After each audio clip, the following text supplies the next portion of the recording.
नल और नील नाम के दो मौसेरे भाई थे, यानी उनकी दोनों की माता बहन थी। माता पिता परलोक सिधार गए थे दोनों ही के, और दोनों अनाथ से होकर के, और ऊपर से दोनों असाध्य रोग से ग्रस्त थे। उसके लिए वो घर तो कोई रहा नहीं, सोचा भी चल कहीं आश्रमों में रहें।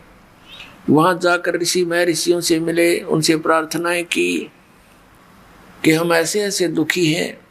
तो पहले तो ऋषि महर्षि उनको कोई जंतर मंत्र, कोई श्लोक या साधना बताते कि आप ऐसे ऐसे भक्ति करो, ऐसे मंत्र करो। उनसे कोई लाभ नहीं होता तो ये कह देते थे कि ये तुम्हारे प्रारब्ध में लिखा हुआ संकट है बेटा, ये तो भोग कर ही पूरा करना पड़ेगा। लेकिन आत्मा को ये बातें जचती नहीं, ये संतुष्ट नहीं करती, इसलिए वो वहां से कहीं और ट्राई करता है कि शायद वहां मुझे राहत मिल जाए। तो जहां भी ये आत्मा दूसरे स्थान पर गए, उन्होंने पहले तो क्रियाएं बताई, जब उनसे राहत नहीं मिला तो उन्होंने भी यही कथा सुनाई कि प्रारब्ध तो भोगना ही पड़ेगा। तीसरी जगह गए, चौथी जगह गए, फिर कोई कहता ये 3 ताप के अंतर्गत है। 3 ताप के अंतर्गत कौन आते हैं? जैसे प्रेत बाधा, पितृ बाधा, या कोई देव बाधा, किसी ने जंतर मंत्र कर दिया हो, किसी ने श्राप दे दिया हो, तो ये भी कहते हैं ये नहीं कट सकते इन मंत्रों से। पहले तो मंत्र देते हैं, नहीं कटते थे तो कहते तुम्हारे ये 3 ताप के संकट भी नहीं कट सकते, ये भोगने ही पड़ेंगे, तुमने कर्म ही ऐसे किए हैं। लास्ट में ये कह देते। ऐसे ही वो भटकते भटकते एक दिन परमेश्वर मुनिंदर नाम में आए हुए वो परमात्मा सत्संग कर रहे थे। अब वो दोनों हताश तो हो ही चुके थे, लेकिन आत्मा हार नहीं मानती। उसको मालूम है कि कोई शक्ति है जो दुखी को सुखी करती है, वो है कोई मालिक, कोई परमात्मा है। वो दोनों उनके सत्संग में आ गए, और ऋषियों के पास तो बैठे बहुत गणे, वहां बैठे थोड़े से, क्योंकि वो खरी खरी साची के हैं, बाकी सब ज्ञान उल्टा दे रहे थे। तो वहां 50-100 व्यक्ति विद्वान थे। नल और नील भी वहां जाकर बैठ गए, सत्संग सुना। कुछ अविश्वास सा हुआ, नहीं बात जच रही थी कि बात तो सारी उल्टी कह रहा ये महात्मा। फिर भी वहां उन भक्तों से जिससे भी वो मिले, वो उपस्थित थे, वो सब कह रहे थे हम बड़े दुखी थे, हमें बड़ा सुख हुआ, आशीर्वाद मात्र से लाभ हुआ, हमारा इस भक्ति करने से ऐसा लाभ हुआ। तो उनका कुछ दिल सा डटा, कुछ संतुष्टि सी हुई उनको। जो ही वो जब परमात्मा के पास आए, आशीर्वाद और दीक्षा तो कहते बाद में देखेंगे, पहले प्रणाम कर लेते हैं। तो जो ही वो प्रणाम करने आए परमात्मा के पास, उन दोनों के सिर पे आशीर्वाद भरा हाथ रखा, दोनों स्वस्थ हो गए। एक दूसरे को देख रहे हैं कि हम ये क्या हो गया, जैसे शरीर से 100 मन वजन उठा दिया हो। दोनों चरणों में गिर गए, फूट फूट कर रोते रहे, ए भगवान हमें नहीं मालूम था परमात्मा पृथ्वी पर आए हुए हैं, हम बहुत भटक लिए थे, हमने सब जगह जंतर मंत्र जिसने जो बताया भगवान कर लिए थे, हमें कोई राहत नहीं मिला। हमने तो आत्मघात करने की सोच ली थी कि यदि कुछ दिन में राहत नहीं मिली तो ये जीवन नरक बन गया है। हे भगवान बड़ी दया करी आपने। परमात्मा ने कहा बेटा ये तो फर्स्ट एड है, आपके जीवन में ना जाना कितने और दुख हैं, इसके लिए मैं भक्ति बताऊंगा, वो मंत्र तुमने करने पड़ेंगे। कदे न सोचो केवल छू मंत्र से सारे काम हो जाएंगे, ये तो इसलिए बताया है कि हम समर्थ हैं। ये केवल आपको एक ये ट्रायल दी है, अपना एक सैंपल दिखाया है कि हम क्या हैं। कहने लगे महाराज मन उपदेश दे दो, हम आपके दास है। दोनों को दीक्षा दे दी, भक्ति करो बेटा, ये मंत्र जाप करो, करते रहे। अब वो बड़े दुखी थे, एकदम सुखी हुए तो खुशी का कोई ठिकाना रहा नहीं। और परमात्मा जो भी उनको सेवा के लिए, जैसे सामूहिक तौर पर सत्संग में बताया जाता है कि आप सत्संग में आते हो तो यहाँ एक बाबूजी बनकर नहीं आवे, यहाँ एक दास बनकर आवे। एक जैसे हॉस्पिटल में रोगी जाता है चाहे वो कितना बड़ा अधिकारी हो, कितना बड़ा धनवान हो, जब उसको ये पता लग जाता है कि तेरी जांच में कोई गड़बड़ हो चुकी है और तेरा शरीर ठीक नहीं है, और उसको डॉक्टर के पास जाता है, डॉक्टर कहता है कि जाओ ये जांच कराओ, तो उसने उस पल की इंतजार रहती है जांच में के आवेगा। उस समय वो भूल जाता है मैं क्या हूँ, मैं कोई अधिकारी हूँ या सेठ हूँ। उस समय वो अपने को रोगी मानता है। ऐसा भाव आपका सत्संग में रहना चाहिए। यहाँ ऐसे रहने से क्या लाभ होगा? कबीर परमेश्वर की अमर वाणी है, और इनकी अमर वाणी फाइनल है, जो ने कह दिया वो सत्य है। कहते हैं संत मिलन को आइए तज माया अभिमान, जो जो कदम आगे रखे एक एक यज्ञ समान। संत मिलन को चालिए और तज माया अभिमान, और जो जो कदम आगे रखे सो सो यज्ञ समान। अब देखो एक यज्ञ में कितना पैसा लगता है, और ये यज्ञ फ्री में होगा जो इस विधि से आप सत्संग में आओगे। अधीर बन के आवे, विनम्र बन के आवे, इस अहंकार रूपी राक्षस को कति खत्म कर दे, अपने पास से दूर कर दे, कि बस दूर हो जाए, तू तेरा मेरा मेल रहा नहीं क्योंकि मैं भक्त बन गया। और ये राक्षस अहंकार जो है सबसे बड़ा शत्रु है हमारा। जैसे रावण ने भगवान शिव की भक्ति की, भक्ति इतनी की कोई कर नहीं सकता, यहाँ से काट कर शीश चढ़ा दिया और वापस प्राप्त हुए, लेकिन अहंकार नहीं गया। तो जैसी राहत भगवान शिव से मिलनी थी वह बिना प्राप्त हुई। उस अहंकार के कारण कुत्याली मौत मारा गया और राक्षस कहलाया। तो अभिमान बहुत बुरा है। भगवान और अभिमान का एक्सीडेंट है, नॉर्थ साउथ पोल समझ लो, ये कभी इकट्ठे नहीं हो सकते। इसे दुष्ट को फिर हम क्यों पालें? और क्या अभिमान इस जीव का 1 मिनट में फूक निकल जाएगा, 2 मिनट में फूक आवेंगे, गधे लौटेंगे इस राख पर जिसका अभिमान ठाए फिरे। अदरंग मार जा, मुंह से माखी बढ़े और लिकड़े, के अभिमान इसका। तो इससे जो काम बनाना है वो बनाओ। और जैसे भी आप सत्संग में आते हो, जैसी जिससे कुछ हो सकता है सेवा की चेष्टा करने की, कोई बर्तन साफ कर ले, कि भोजन भंडारे में मदद करवावे, कि मैट बिछवावे। तो इस तरह की जो सेवा होती है, और बूढ़े बुजुर्ग बीमार यहाँ ज़्यादा आते हैं, उनको प्यार दे, सहयोग दे, उनकी मदद करे, तो इस तरह से आपके पुण्य बढ़ेंगे, आत्मा में एक नम्रता आवेगी। तो कबीर परमेश्वर जी के पास, मुनिंदर जी के पास विशेषकर दुखी दुखी ही आते थे। सुखी तो उनके पास जाते थे, उन नकलियाँ ऋषियों द्वारा, और क्योंकि वो तो महिमा के भूखे, अच्छा आदर दें, सेठ आ जाओ उसने न्यारी कुर्सी देंगे, हो रहा जाओ उसको अलग से कमरा देंगे, और फिर वो 10,000 रुपये दे दें, उसके गीत गाए जाएंगे। इसलिए वो वहाँ इसलिए जाते हैं सेठ, क्योंकि उनका मान होता है। और परमात्मा के दरबार में आते थे, उनको एक मैट पर बैठने के लिए आदेश था, चाहे कोई भी आवे। तो संत वही होते हैं। और वहाँ कोई आदर सत्कार नहीं था किसी का, और अनादर भी नहीं था किसी का, क्योंकि वहाँ विद्यार्थी टाइप में भगत होते हैं। आध्यात्मिक गुरु जो होता है वो आध्यात्मिक टीचर होता है। तो इस प्रकार अब उन अपने आत्माओं जो ये कहते हैं कि भी प्रारब्ध के कर्म में लिखा हुआ, भाग में लिखा हुआ दुख ये तो भोगना पड़ेगा, पाप कर्म का दंड है। और फिर वो कहते हैं भगवान का मंत्र ले ले, जाप करा करिए, भक्ति करे, आगे सुखी हो जाएगा।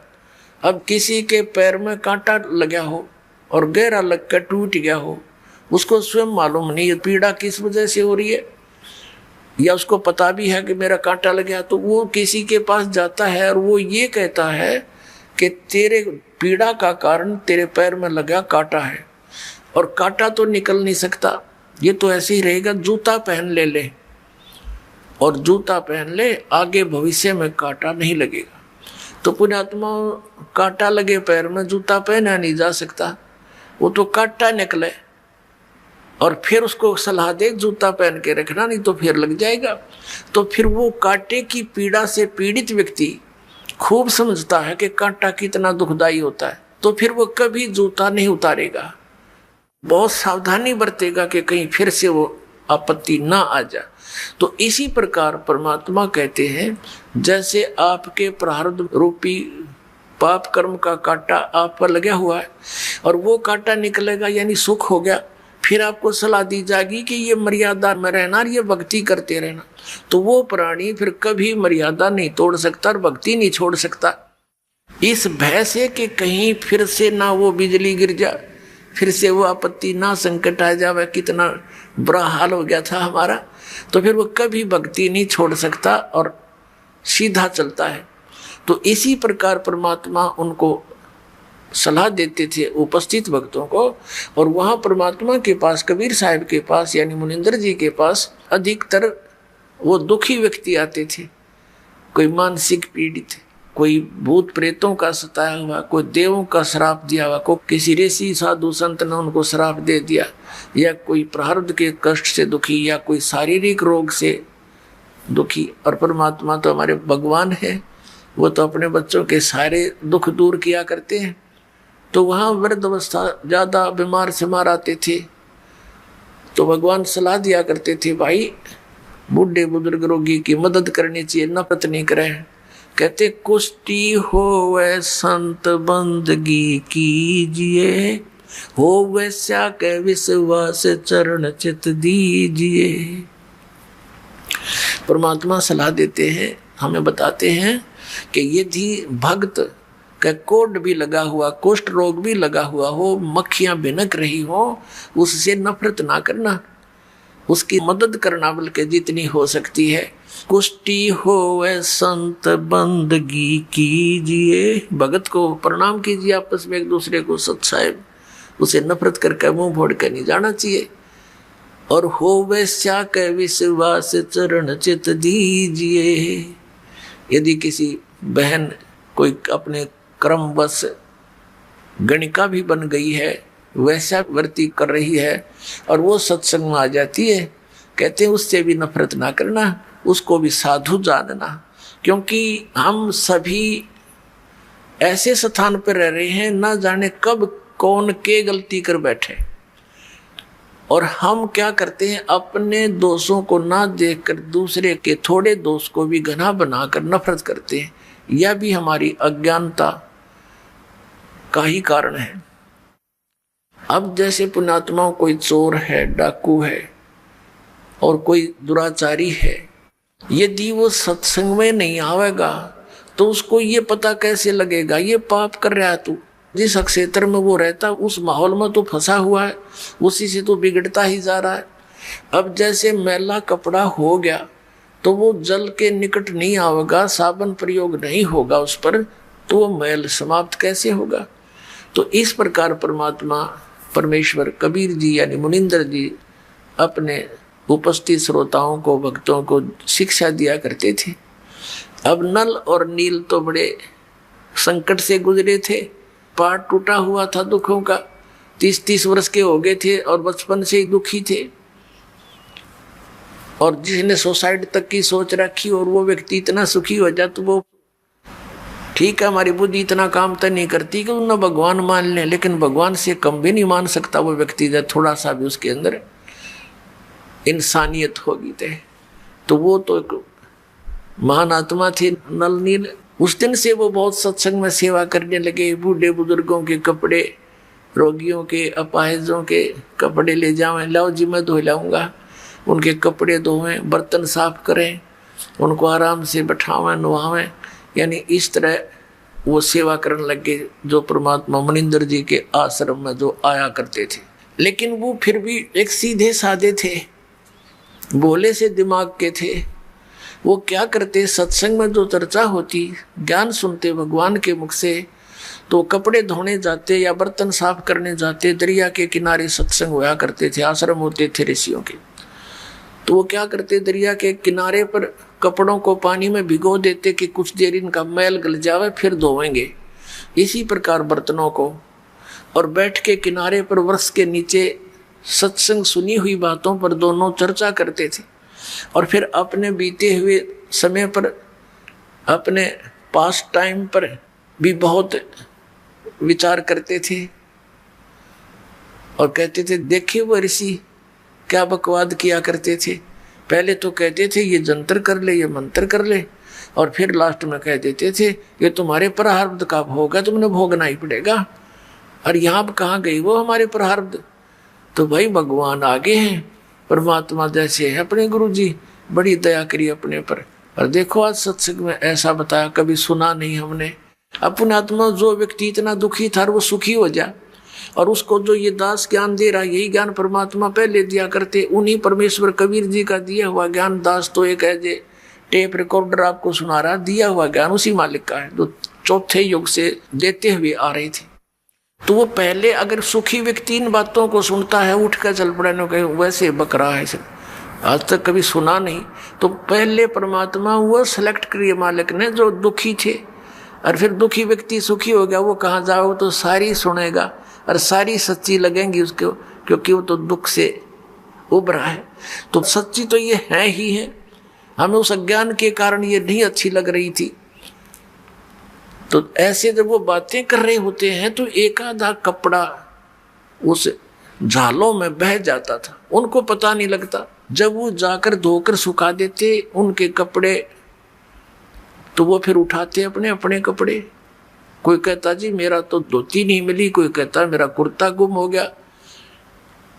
वो कहते भाई हम तो जितने ले गए थे उतने ले आए हैं, हमें तो मालूम नहीं।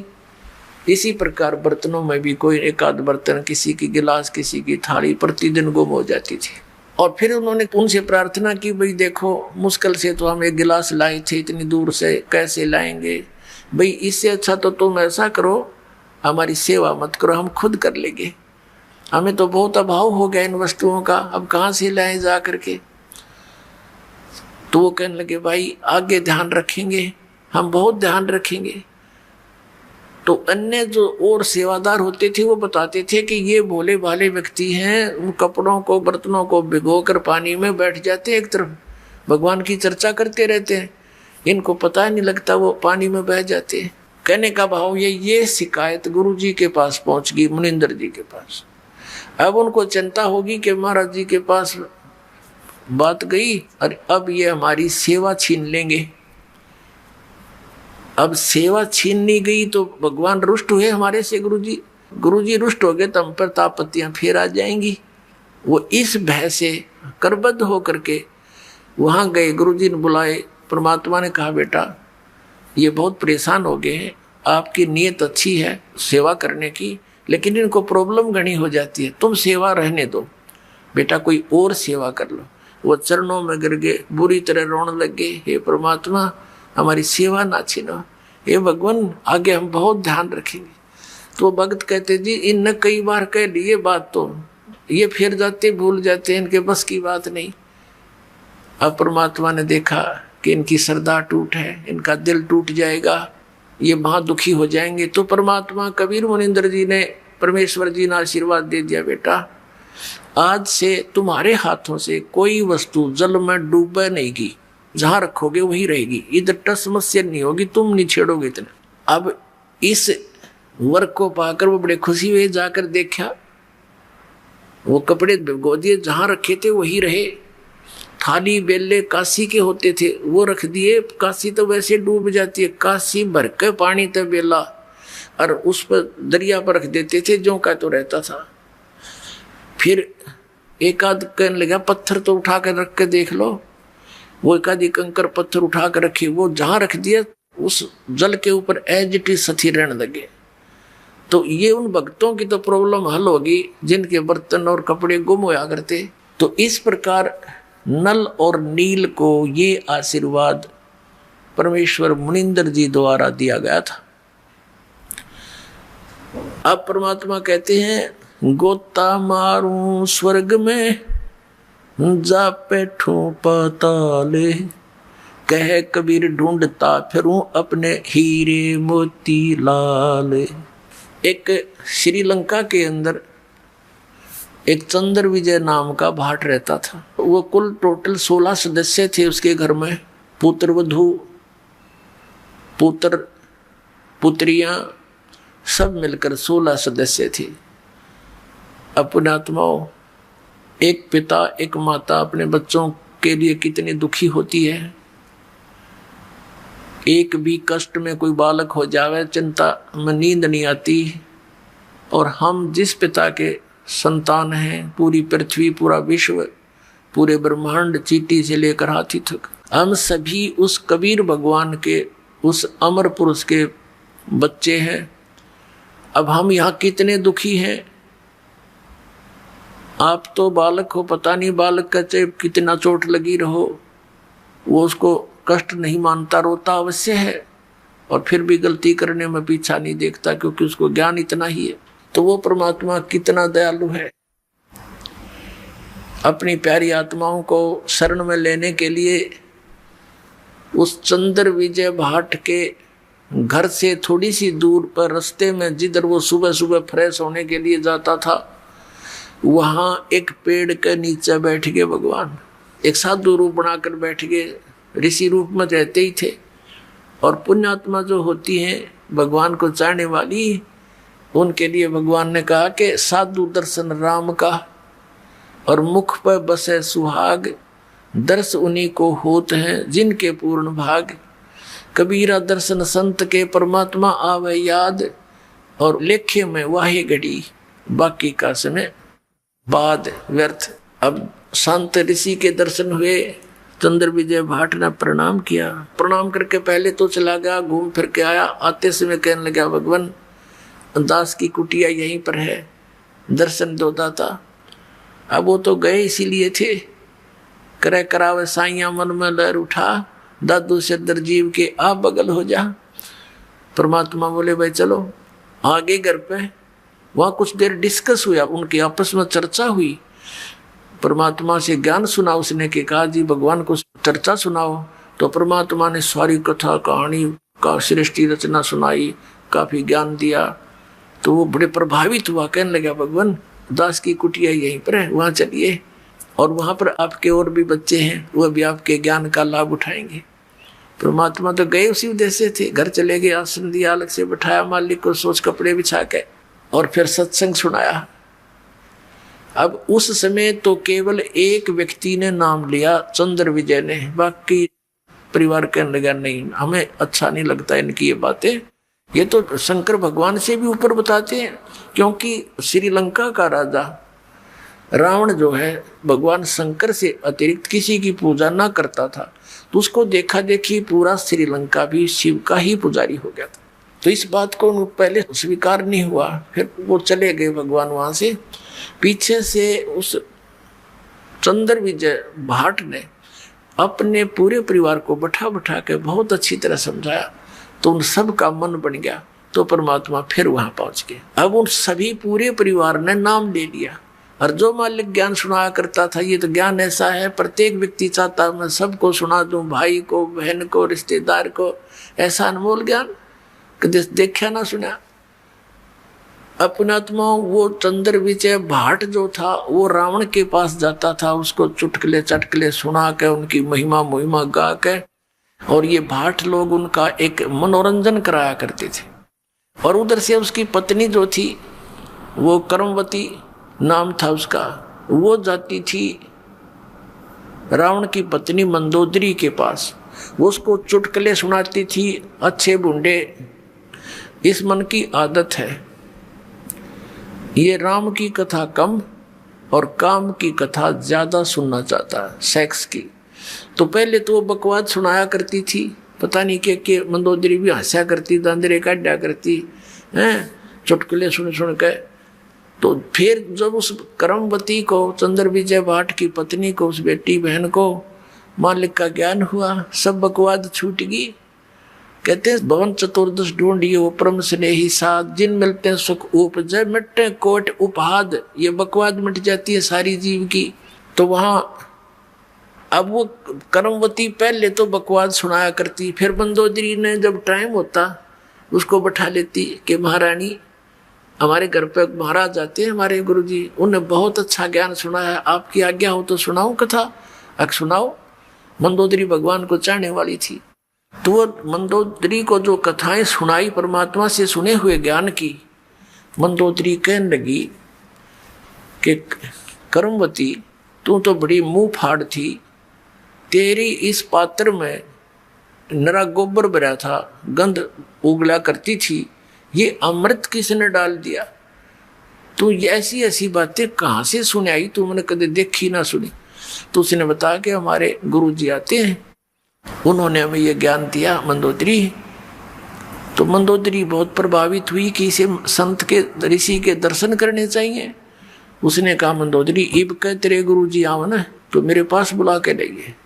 अब परमात्मा फिर गए तो उस चंद्र विजय की पत्नी ने कहा प्रभु हमारी रानी आपको याद करती है, मैंने आपके द्वारा सुना हुआ ज्ञान उनको सुनाया, बड़ी प्रभावित हुई और उन्होंने कहा कि अपने गुरु जी को यहाँ बुला के लाना। परमात्मा ने कहा बेटा हम किसी राजा के घर नहीं जाते, उनको गरज पड़े तो यहाँ आ जाएगी, साधु संत नहीं जाया करते ऐसे व्यक्ति के घर जब तक वो हमारे विचारों से परिचित नहीं होते। अब वो कर्मवती फंस गई धर्म संकट में कि ये थी मेरे गुरुजी नहीं गए तो वह हमने सजा दिवा दे मनमाना मंदोदरी। परमात्मा अंतर्यामी जान गए। अब बेटी तो बहुत दुखी होगी। उसने कहा बेटा ऐसे कहना उसको कि देखो ऋषि महर्षियों को संतों को बाई ऑर्डर नहीं बुलाया करते, अब बाई ऑर्डर बुलाने से वो आ भी गए रजा नहीं बख्शेंगे तो लाभ क्या होगा? तो साधु संतों के पास जाने से बहुत लाभ होता है, स्वयं जाना चाहिए। तो मंदोदरी को जाकर के उसने कहा रानी मैंने अर्ज करी थी गुरुदेव से, उन्होंने मना कर दिया आपके यहाँ आने से और कहा कि देखो साधु संतों को आदेश से नहीं बुलाना चाहिए, उनके चरणों में जाना चाहिए, लाभ उठाना है। और यदि बाई ऑर्डर बुला भी लिया तो लाभ नहीं देंगे। मंदोदरी कहने लगी बहन ठीक है मैं चलती हूँ, अब के तेरे गुरु जी आओ तो मुझे मिलाना। परमात्मा फिर गए, ये तो भटक रहे हैं एक आत्मा को अपनी शरण में लेने के लिए, सुखी करने के लिए। यहाँ भी सुखी करेंगे आपको और यहाँ से चलोगे जब देखना सतलोक में ले जाएंगे, वहाँ तो कहना है क्या कितना सुख देंगे। अब क्या हुआ मंदोदरी चली गई, परमात्मा के दर्शन किए, देखते ही आत्मा खिंच गई। पुण्यात्मा थी, पिछली संस्कारी थी, परमात्मा की बच्ची, बहुत ज़्यादा प्रभावित हुई मालिक के वचनों से और कहा परमेश्वर मुझे नाम दे दो। परमात्मा ने दीक्षा दी थी। अब मंदोदरी ने जो ज्ञान सुना था उसने चाहा कि अपने पति को समझा दूं, जो नरे बकरे खावे, नरे झोटे खावे, मांस खावे, दारू पीवे और भगत कवावे ब्राह्मण। इसने तो कर्म बिगाड़ दिए क्यों ज्ञान से ज्ञान हुआ भगवान के तत्व ज्ञान से। तो मंदोदरी ने चेष्टा की समझाने की अपने पति रावण को कि आप जो साधना कर रहे हो ये तमोगुण भगवान शिव हैं, ये पूर्ण परमात्मा नहीं है। अब वो इस बात से दुखी हो गया कि मंदोदरी तू ऐसी बातें मत कर, मैंने भगवान शंकर के यहाँ से शीश काट कर चढ़ा दिए, इन्होंने मेरा वापस शीश दे दिया और मेरे को कितना धन दे दिया, सिद्धि दे दी, मेरे को 1 लाख पुत्र व्रत दे दिए और मेरा पुत्र मेघनाद ऐसा है ऊपर चला गया, इंद्र को भी जीत लिया, हर मैं एक भिखारी के आगे हाथ जोड़ूंगा जाके। मंदोदरी ने बहुत समझाया कि रावण गलत बोल रहे हो आपने इस संत की महिमा से अपरिचित नहीं हो, इस कर कैसे बोल रहे हो। तो आखिर में रावण ने ये कह दिया कि मेरे को आगे से ये मत कहना, मैं तुझे मना नहीं करता, तू कितना दान कर धर्म कर, किसी गुरु से उपदेश रख। अब कहते हैं लड़की अपने पति को हमेशा जीवित देखना चाहती है। उधर से क्या हुआ कि कुछ दिनों के बाद जैसे विष्णु अवतार श्री रामचंद्र जी राजा दशरथ के घर जन्मे थे, विवाह हुआ सीता जी के साथ। विवाह होने के कुछ समय उपरांत उनका वनवास हुआ, वो वन में अपना समय व्यतीत कर रहे थे, वहां से सीता जी का अपहरण कर ले गया रावण। अब परमात्मा ने कबीर परमेश्वर जी यानी मुनिंदर जी ने मंदोदरी को समझाया बेटी इसने तो अपनी सात मोल ले ली, इसने अपना जो है ना मौत ले आई वो अपनी, और कह दे इसको इसने भाई इज्जत वापस दे दे, इसको सिंपल वो मैं ना समझे, ये देवी है और देवी को सताना महापाप है, इसको वापस पहुंचा दे, उसकी इसी में खैर है। औरत वैसे ही देख कर राजी नहीं होती किसी दूसरी औरत को। फिर भी उसने जब ये पता चला कि मेरे पति की जान संकट में आवेगी, क्योंकि संत जो कहते वो सत्य मानती थी, ये महापुरुष हैं, झूठ नहीं बोलते, इन्हें क्या लेना देना है, ये कोई रामचंद्र से मिले नहीं या किसी और को जानते नहीं, सिर्फ सच्चाई बता रहे हैं। वह बहुत प्रभावित हुई, रावण को समझाने की बहुत चेष्टा की तो नहीं माना। कुछ दिनों के बाद क्या होता है, बीच में एक प्रकरण रह गया। अब रावण तो सुने नहीं था, और यू ज्ञान ऐसा है आदमी हजम कर नहीं सकता अकेला। जो यू ज्ञान आपको सुनेगा, दास बता रहा भगवान का दिया हुआ कबीर साहब का, तो उसकी ये नीयत रहती है बताऊं जरूर किसी से, चाहे कोई सुने चाहे ना सुने। तो रावण ने सुनना बंद कर दिया। उसका देवर था विभीषण, मंदोदरी, उसको लगी समझाने। पहले तो दोनों भाई बैठे थे, रावण को समझावा थी, रावण नहीं माना तो विभीषण कहने लगा मुझे बता तू ये बात, मन तो बहुत अच्छी लगे, ये आपकी पहली बार सुन रहा हूँ लेकिन फिर भी हृदय में समाती है। तो मंदोदरी ने उनको खूब समझाया। फिर कहा कि अब क्या बने कि दीक्षा ले, अब नाम ले गुरु जी से कि चल नाम दिलवा मेरे को। मंदोदरी अपने देवर को लेगी और नाम दिलवाया परमात्मा थे। अब उस ज्ञान से वो विभीषण भी परिपूर्ण हो गया। अब क्या होता है, रावण नहीं मान रहा था, सीता को लौटाने को नहीं राजी हो रहा था। मंदोदरी ने बहुत कुछ समझा लिया था, उधर विभीषण ने भी उसको बहुत कुछ समझाया। रावण, तेरे घर में कितनी अच्छी औरत है और फिर भी तू बकवाद की तरफ चल रहा। क्यों भाई भाई को कह सकता है जब उसकी कोई संकट आपत्ति उसके सामने दिखाई देती है। नहीं तो रावण को कौन बोला, वो तो अहंकारी आदमी था, 1 मिनट में तलवार गर्दन पर जाती थी उसकी, कोई उसके नो कर दे किसी बात न था। रावण नहीं माना। रावण कहने लगा तू कायर है और तेरे बस की बात नहीं, बैठ जाए एक तरफ। अब मंदोदरी ने देखा कि ये नहीं मानेगा, ये मरेगा और मैं विधवा हो जाऊंगी। अपने गुरुजी से प्रार्थना की, भगवान आप दया कर दो, कभी समझा दो, एक बार मान जाते वो तो आपकी बात को। परमात्मा ने कहा बेटा ये नहीं मानने वाला, इसके अंदर वो गुण नहीं है। तब मंदोदरी ने कहा भगवान एक बार आप उनको समझाने की चेष्टा करो दाता, और यदि वो नहीं मानेगा तो मैं अपने आप को आज से विधवा मान लूंगी, मन दुख नहीं आओगा परमात्मा इसके मरने का। तो परमात्मा ने सोची या बूढ़ी बेटी, अब ये जुगाड़ जोड़ रखे काल ने हमारे, कितना नालायक 1 नंबर का दुष्ट व्यक्ति वो रावण। कहते 100 जोटियां का मांस तो एक दिन पक्या करता उसके लिए, और 100 मटके दारू के पिया करता एक कब है। अपने आत्मा ये बात हमारे दच्चे नहीं, क्योंकि 100 जोटियां का मांस एक आदमी के ऊपर खावे, क्योंकि हम उनके शरीरों से परिचित नहीं, उनकी हाइट से परिचित नहीं, उनके आहार से परिचित नहीं।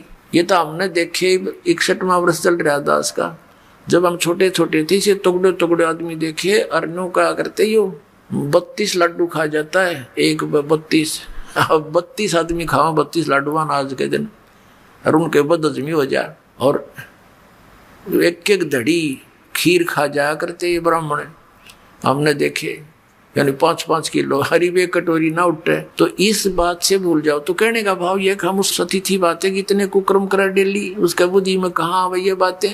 तो परमात्मा ने सोचा या बेटी इसका बंदगी या इसकी कमजोरी इसको मारेगी।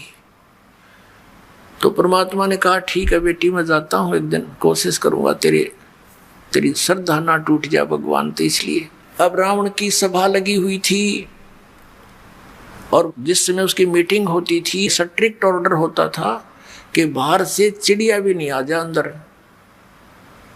उस समय परमात्मा वहां जाकर प्रकट हो गए, पहरेदारों के पास खड़े हुए, कहा भी राजा को संदेशा दो कि ऋषि मुनिंदर आए हैं, वो आपसे मिलना चाहते हैं, कुछ आपको शिक्षा देना चाहते हैं।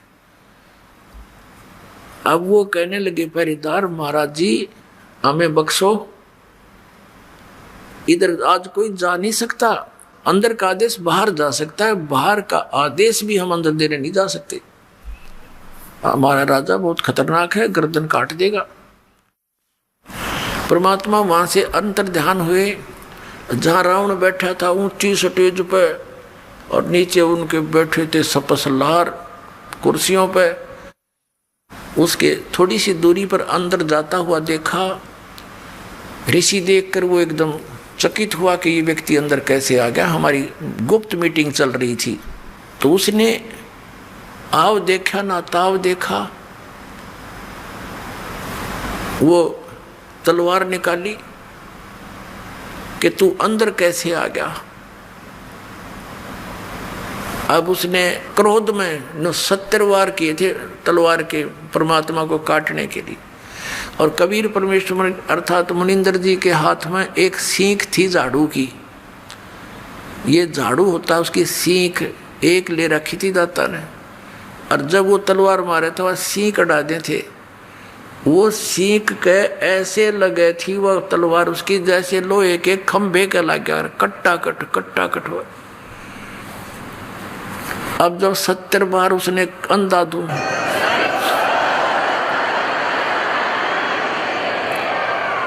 जब रावण के पसीने आ लिए, जब वो थक के खड़ा हो गया,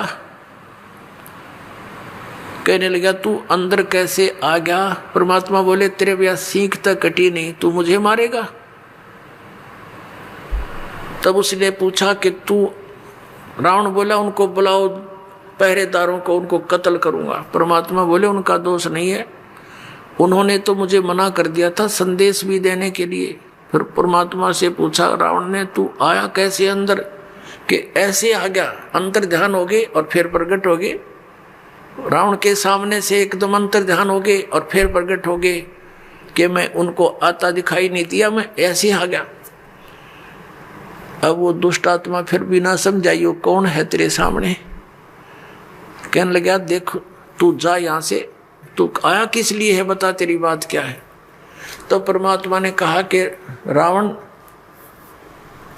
तेरा जो है अंतिम समय आ लिया है, और मेरे आदेश का पालन करके जब तू इस लड़की को वापस दे देगा, सीता को, इस देवी को, तो तेरी जीवन को मैं बदल दूंगा, इन बुराइयां तेने छोड़नी पड़ेंगी।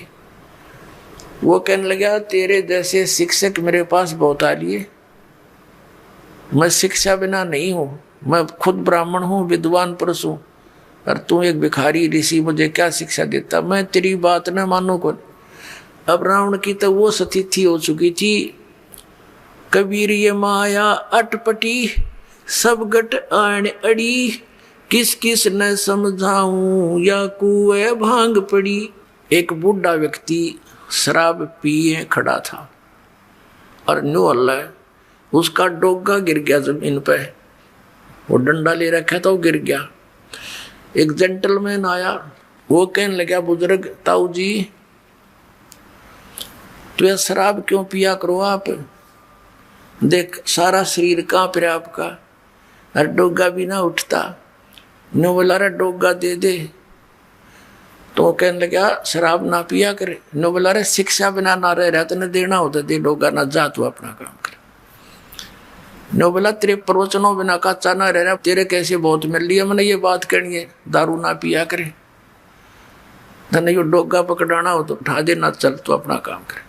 तो रावण ने तो भाई इतनी पी रखी थी इस काल की भांग।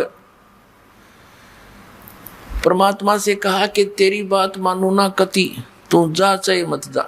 क्यों देख लिया मारे तो मरता ना, सारे कुक्रम करके देख लिए और फिर भी नू ना माना, ये कौन है। तो परमात्मा कहते हैं आपको इस काल ने अंधा कर दिया, इस झूठे सुख को सुख है ये मान रहा मनमोद, ये सकल से भी ना काल का कुछ मुख में कुछ गोद। और उस मीटिंग में विभीषण भी उपस्थित था। परमात्मा आगे वहां से चले गए। शाम के समय विभीषण घर पे आया, अपनी भाभी से कहा कि आज तो गुरुजी को मार दिया होता भाई ने। तो मंदोदरी कहने लगी ये इस संकट में मैंने ही गुरुदेव को डाल दिया नालायक ने, और मेरी प्रार्थना पर ही वहां गए हैं।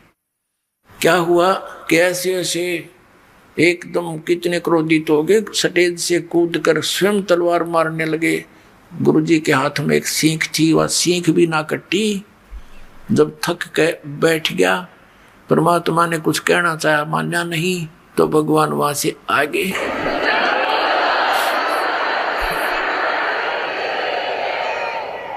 अपने आत्माओं, जो हमारा पिता है उसकी तो मैं खबर भी नहीं, जो हमारे लिए दुख पा रहा है, भटक रहा है, कि एक प्राणी को समझाने के लिए, ज्ञान देने के लिए, अपनी शरण में लेकर यहाँ भी सुखी करने के लिए, और हम उनको पूज रहे हैं जो हमें ना सुख दे सकते ना दुख दे सकते, क्योंकि देवता है ये ब्रह्मा विष्णु महेश, ये हमारे प्रारब्ध को परिवर्तित भी नहीं कर सकते और ये दुख दे नहीं सकते, क्योंकि ये देवता है, अच्छी आत्माएं हैं। तो हम इनको पूज रहे थे। तो पुण्यात्माओं, मंदोदरी कहने लगी गुरुदेव के पास, जो परमात्मा से मिलने गई, और कहा, भगवान अक्षमा करना मुझ दासी को, मेरे कारण आपने बहुत ऊंच नीच सुनना पड़ा दाता। मेरा पति का मुंह था, वो मुझे सता रहा था।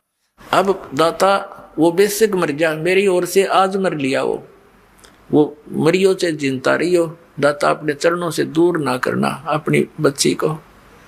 तो परमात्मा, ठीक है बेटा, कहा तू भक्ति कर, या कोई किसी का ना है, आजकल मृत्यु हो जा, कौन किसका ठेकेदार है पता नहीं, इसका जन्म की तो होगा, तेरा कहाँ होगा। ठीक है, जब तक आपका संयोग है एक नेक नीति से निभाओ, परमात्मा से डर कर रहो। जो जिसका भूमिका है, पति की है पति वाला रोल करे, पत्नी का है पत्नी वाला करे, बेटे का है बेटे वाली भूमिका ठीक निभानी चाहिए, तभी आप सुपात्र कहलाओगे, नहीं तो आप फेल हो जाओ। अब क्या हुआ, उधर से रावण को संदेश मिले, लेकिन रावण नहीं माना। श्री रामचंद्र जी के संदेश वाहक दूत वहां गए, श्री अंगद जी, श्री हनुमान जी आदि आदि, लेकिन वो नहीं माना। कहने का भाव ये है कि युद्ध की तैयारी होगी। अब युद्ध करने के लिए समुद्र से सेना पार करनी समस्या आएगी। अब समुद्र के ऊपर का जावें कैसे? तो कहते हैं, उनके इतिहास में लिखा है जीवनी में, कि 3 दिन तक श्री रामचंद्र जी ने घुटनों जल में खड़ा होकर समुद्र के अंदर और प्रार्थना की थी कि हे जल्दी, हे समुद्र राज, मुझे रास्ता दे दे, मैं बहुत आपत्ति में हूँ, मेरी पत्नी को ऐसे ऐसे रावण ने उठा लिया है, सेना पार करनी है, उस राक्षस को मारना है और उस देवी को छुड़वाना है। लेकिन समुद्र नहीं माना। अंत में कहते श्री रामचंद्र जी ने लक्ष्मण से कहा कि मेरा अग्निबाण दे, लातों के भूत बातों से नहीं मानते। लक्ष्मण ने अग्निबाण दे दिया उठा के। रामचंद्र जी ने जो ही वो बाण साधा समुद्र को फूकने के लिए, उसमें लपटें निकलने लगी। उसी समय एक ब्राह्मण रूप बनाकर समुद्र प्रकट हो गया और कहा, भगवान यदि आप मुझे जला भी दोगे, आप फिर भी नहीं जा सकते, खंडर हो जाएगा, इसमें जाओगे क्यों करे, ये तो कुआं हो जाएगा जेरा, और ना जाने कितने जीव मरेंगे, आप पाप के भागी हो जाओगे। ऐसा काम करो भगवान, मेरी मर्यादा भी बनी रहे और आपका काम भी हो जा, सर्प भी मर जा, लाठी भी ना टूटे। तो श्री रामचंद्र जी ने कहा, वो बता क्या उपाय है फिर? कि आपकी सेना में नल और नील नाम के 2 सैनिक आपके भक्त हैं, क्योंकि उस समय आसपास के सारे ही भगत सारे इकट्ठे हो गए थे। रामचंद्र जी के गेला भाई आपत्ति आ गई और एक निकम्मा आदमी उसकी पत्नी ठा ले गया। उधर से शिवलोक से भी काफी गण आए थे, भगवान शिव ने भेजे थे, तो वहाँ बहुत इकट्ठे हो गए थे। तो नल और नील को बुलाया गया। नल और नील से श्री रामचंद्र जी ने कहा कि भाई एक पर आपकी परीक्षा दो तुम। समुद्र ने यह बताया कि इनके गुरु जी के द्वारा दिया हुआ आशीर्वाद है इनका, और उनके आशीर्वाद से मेरे ऊपर ये कोई भी वस्तु रखते हैं वो डूबती नहीं, वहां से टस से मस नहीं होगी, वहीं रहेगी, तो मेरे ऊपर वजन नहीं बनेगा इसका। अब भगवान श्री रामचंद्र जी ने कहा, भी एक बार ट्राई दिखाओ तुम। अब देखो हम ऐसे मार खाते हैं। पहले तो नल और नील 100 शुक्र मनाया करते अपने मुनिंद्र भगवान के, और उस दिन वो आंडी पाक गए। अभिमान हो गया उनको कि यदि आज हम गुरु जी को याद करेंगे, जंतर मंत्र प्रणाम करते हैं जैसे याद करने के लिए, तो ये न सोचेंगे उपस्थित जन ये कहीं और से शक्ति प्राप्त करते हैं, इनके अंदर कोई पावर नहीं। अब उन्होंने दोनों ने फटाफट उठाया एक एक पत्थर और रख दिया, समुद्र पर डूब गया। उनको भी अचंभा हुआ। उन्हें फिर दूसरा उठाया, वो भी डूब गया। तीसरा रखा, वो भी डूब गया। अब ये एक दूसरे के मुंह की तरफ देख रहे हैं और श्री रामचंद्र जी कहने लगे समुद्र से, वो जो ब्राह्मण रूप में उपस्थित था, मानो ये कहना चाह रहे हैं कि तू झूठ बोल रहा था। तो उस ब्राह्मण रूप में उपस्थित समुद्र ने कहा कि भगवान आज इनने कोई गलती कर दी, क्यों भाई तुमने अपने गुरु जी को याद नहीं किया, आज दिखा है ये अभिमान में आ गए, इसलिए इनके हाथ से वो पावर चली गई। दिखा है वो तो अपना एस्टीमेट बतावा था और वह सचमुच ऐसा ही हो गया था। अब उन दोनों ने फिर अक्षमा याचना की, गुरु जी को याद किया, हे दाता दया करो, हमसे गलती होगी, माफ करो, हम तो पापी आत्मा हैं। वो डर गए न्यू कदे फिर वो आपत्ति फिर ना आ जाए तुम्हारे पे, और तुमने कर दी गलती आज ज्यादा, अब मान बढ़ाई की भूख में। तो पुण्यात्माओं परमात्मा हमें आगाह करते हैं कि यदि तुम ऐसे मर्यादा तोड़ दोगे भक्ति आपकी नष्ट हो जाएगी। जैसे माता गर्भ को रखे यतन बनाए और ठेस लगे तो छन होए, ऐसे भक्ति जावे। जैसे किसी बहन को, माता को बहुत वर्षों के बाद कोई गर्भ रहा हो, फिर वो कितनी चिंतित होती है उस बालक को परिपूर्ण करने के लिए, कहीं ऊंचे नीचे में पैर न रखा जा, चलते समय भी बहुत सावधानी बरतती है, और रात के समय करवट बदलते समय भी वो बहुत चिंतित रहती है, कहीं मेरे बालक पर जोर ना आ गया। एकदम उधड़ कर पड़ती है और देखती है दर्द पीड़ा तो नहीं होगी मुझे। तो कहते हैं जैसे माता गर्भ को रखे यतन बना और ठेस लगे तो क्षीण होए, तेरी ऐसे भक्ति नसावे। तो उनकी भक्ति नसगी खत्म हो, रोए पीटे याद किया भगवान को। वो तो मालिक ने करना ही था, क्योंकि श्री रामचंद्र विष्णु अवतार और श्री कृष्ण भी विष्णु अवतार। और विष्णु कौन? ये भी भगवान का बच्चा। आप जैसी आत्मा पुण्यकर्मी प्राणी, पोस्ट ये मिल गई इसको। जैसे आप किसी का भाई मंत्री बन जाता है तो भाई ही उसका, बेशक वो कितनी पोस्ट पे बैठा है, तो ऐसे ही ये आपके ही भाई हैं, उस परमात्मा के ही बच्चे हैं। तो उनके दुख का निवारण भी वही परमात्मा कर सकता है और कोई नहीं कर सकता। जैसे आपने श्रीमद् भगवत गीता अध्याय नंबर 15 के श्लोक नंबर 1 से लेकर 4 और 16-17 में जो सुना कि ऊपर को जड़, वो तो संसार रूपी वृक्ष की जड़ है, ऊपर को जड़ है वो तो मूल मालिक है, पूर्ण परमात्मा है, और नीचे को तीनों गुण रूपी शाखा, ये ब्रह्मा विष्णु महेश रूपी शाखाएं हैं। और वो परमात्मा जो मूल है, जो जड़ है, वो तीनों लोकों में प्रवेश करके सबका धारण पोषण करता है। 15वें अध्याय के 17वें श्लोक में कहा है कि उत्तम पुरुष तु अन्य परमात्मा इति उदारत, यह लोक चरम आविश्य विवर्ती अवैश्वर है। वो मूल मालिक जो है, जो सारे संसार रूपी वृक्ष की जड़ है, मूल है, वहां से सबको आहार मिलता है। तो वो सबका धारण पोषण, यानी जिसकी जिस स्थिति की कोई संकट है, और वो परमात्मा ही उसका निवारण करता है। अपनात्माओं, ये बहुत लंबा इतिहास है, कई दिनों में आपका समझ में आओगा। सबसे पहले जो परमात्मा आए थे और इस काल से वहाँ ऊपर मिले थे, इनका उसने विवाद बहुत किया था। फिर समर्थ के सामने वो नतमस्तक हो गया था। इसने कुछ वरदान मांगा था। एक तो ये मांगा था कि आप अपना ज्ञान देकर अपने शरण में लेना, जबरदस्ती ना करना, बलात् मत लेना मेरे से जीवों को।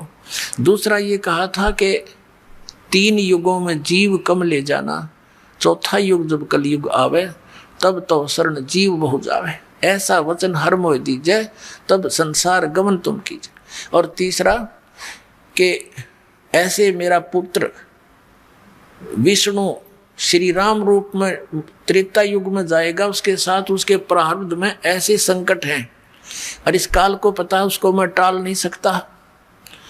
आप वो समुद्र पर पुल नहीं बनेगा, वो पुल बनवाना। परमात्मा ने कहा ठीक है, और बता भिखारी। फिर कहा कि ऐसे ऐसे श्री कृष्ण रूप में मेरा पुत्र जाएगा और वो एक जगन्नाथ नाम से एक पुरी के अंदर एक मंदिर बनवाना चाहेगा और समुद्र उसने बन नहीं देगा, आप वहाँ उसकी रक्षा करना। परमात्मा ने कहा था ठीक है, और बोल। तो इस परमात्मा कबीर परमात्मा से इस काल ने ये वरदान मांगा था, प्रार्थना की थी कि आप मेरे उस बच्चे की, ये काल के पुत्र हैं विष्णु, इस संकट से रक्षा करना। तब परमात्मा उस वचन अनुसार वहां पहुंचे। वैसे तो उन्होंने व्यवस्था कर ही दी थी, नल नील भेज दिए थे कि आप पर काम चल जाएगा इनका, जो ये नियमित रहेंगे तो ये पत्थर रख देंगे, ये पार हो जाएंगे, लेकिन वो भी फेल हो गए। अब क्या हुआ, परमात्मा वहां पहुंचे, नल और नील ने कहा कि वो आगे गुरुदेव, वो आगे गुरुजी। अब सबकी दृष्टि गई, एक ऋषि आते दिखाई दिए।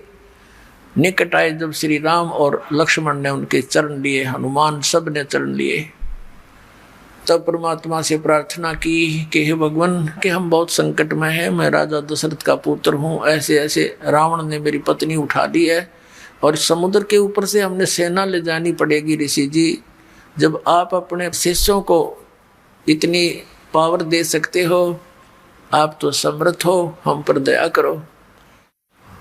आज आपके इन बच्चों के, आपके शिष्यों के हाथ में वो शक्ति रही नहीं। परमात्मा ने कहा अब इनके हाथ में रहेगी भी नहीं, क्योंकि इन्होंने आज एक भयंकर गलती कर ली, अपने आप में प्रभु मान लिया, भगवान को भूल गए ये। तब श्री राम ने कहा भगवान अब मेरा क्या होगा। तब परमात्मा ने कहा कि ठीक है, करता हूँ व्यवस्था। एक डंडी ले रखी थी परमात्मा ने, डोगा सोटी, कहा कि मैं ये रेखा लगाता जाऊंगा इस पहाड़ के चारों ओर, एक रेखा खींचूंगा, इसके बीच बीच के पत्थर बिल्कुल हल्के हो जाएंगे, जहां रखोगे वहीं रखे रहेंगे, पानी में डूबेंगे नहीं, कितना वजन रख लेना। अब परमात्मा ने क्या किया, एक सोटी लेकर उस एक बहुत बड़े पर्वत के चारों ओर से घुमा दी, जो उसके निकट ही था, और परमात्मा ने कहा कि उठाओ पत्थर और प्रयोग करो। अब नल और नील ये शिल्पकार भी थे, राज थे, मिस्त्री भी थे, ये उन पत्थरों को छोल छाल के और फिर सेट करना भी जानते थे। अब क्या हुआ, वो पत्थर उठा के लाए, देखा रख के, इतना भारा पत्थर ऊट पटांग सा ओ रख दिया, वो भी ना डूबया, ऐसे तरह ऊपरे रखा हुआ नौकर। तो सबको विश्वास हो गया कि बन गई बात। अपना आत्मा हमारे ये अध्यात्म मार्ग में आप कति जीरो हो चुके हो, और दास भी उसी स्थिति में था। अब दास को सतगुरु मिल गए, कहते पीछे लगा जाऊं था मैं लोक वेद के साथ, रास्ते में सतगुरु मिल गए, दीपक दे दिया हाथ।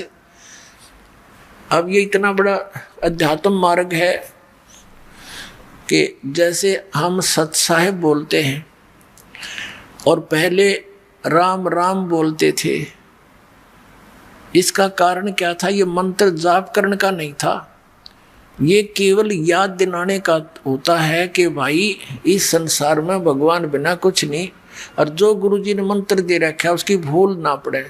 जैसे आप देखा करते, अब तो यह बात बिगड़ती जा रही है, नास्तिक होने जा रहा है पूरा मानव समाज, काल का दाव लग गया था। तो पहले हम देखते थे जैसे सुबह या कभी घूमने फ्रेश होने जाते थे, आने जाने वाले मिलते थे, एक दूसरे को राम राम राम राम चाचा, वो 3-4 बार बोला करता राम राम भाई, राम राम राम, हाँ राम राम।